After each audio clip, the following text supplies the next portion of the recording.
Assalamu alaikum viewers. Welcome to my channel Rubat's Cooking Gallery.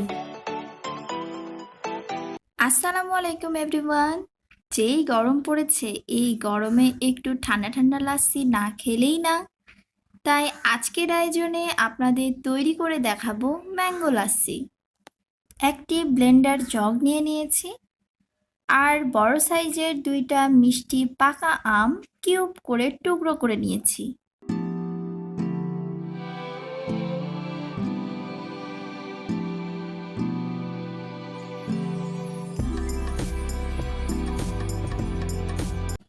দিয়ে দিচ্ছি 1 cup টক দই।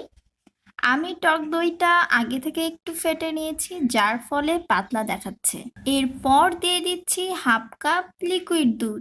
দুধ ছাড়াও ম্যাঙ্গো লাস্সি তৈরি করা যায়, সেটাও আপনারা করে নিতে পারেন। এবারে অ্যাড করছি 1/3 কাপ চিনি আর দিয়ে দিচ্ছি ঠান্ডা পানি 250 ml। এখানে আইস কিউব দিলেও হতো, আমি ঠান্ডা পানিটাই ব্যবহার করেছি। এবার ব্লেন্ড করে নিব। আপনারা লাস্সিটা আর একটু ঠান্ডা করে খেতে চাইলে ফ্রিজে রেখে তারপর খেতে পারেন।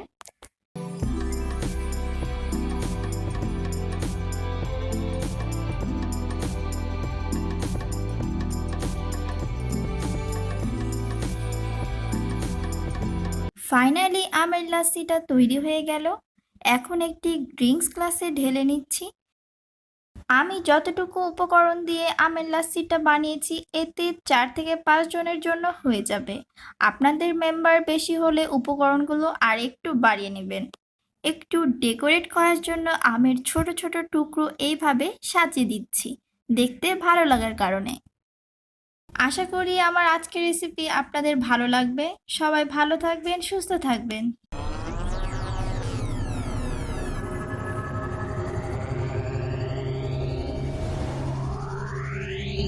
ভিডিওটি ভালো লাগলে চ্যানেলটি সাবস্ক্রাইব করে পাশে থাকা বেল আইকনটি প্রেস করে সাথেই থাকুন। আল্লাহ হাফেজ।